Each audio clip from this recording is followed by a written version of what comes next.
Sikat karon sa social media kining 6 anyos nga batang babae sa United Kingdom apan kaantigo kaayong mukanta og binisaya. Ato siyang ilailahon pinaagi ni ining report ni Nico Sereno.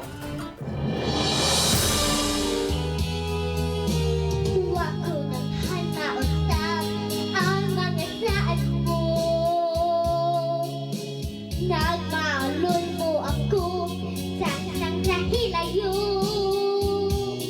Sa edad nga 6 anyos, minilyon na ang views nga nakuha sa videos sa batang si Rhian Brenda Bernil Book. Nataw og nagdako si Rhian sa United Kingdom.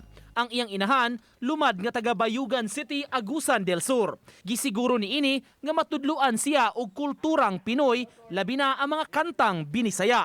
Dinhi na namugna ang tawag niya nga Filipino-British Tisay Bisaya.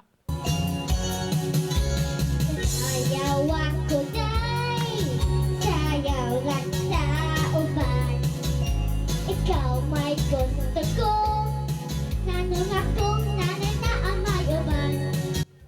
Nagsugod ang pag-upload sa mga videos aron mapakita sa mga paryente dinhi sa Pilipinas ang gipanghimo ni Rhian. Apan nakadani kini sa atensyon sa mga netizens ug mipatok ang talento sa bata. Hilig ko og kanta-kanta Bisaya. Then maminaw ko na niya wala ko nag-expect na iyahang masundog pod niya ba. Who taught you Bisaya, Mami? Yeah. So which do you prefer, English or Bisaya? Pasabot sa inahan, wa gyud hinuon nasag-o ni Rhian ang kantang binisaya apan nagbasa kini sa lyrics. Hello mga higala.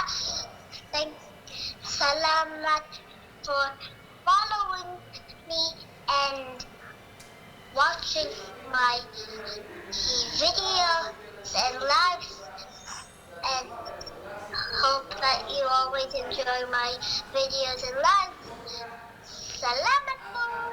Unsa iro bisa na rin Diyosay. Uban ni Godfrey Relien, Nico Sereno, Balitang Bisdak.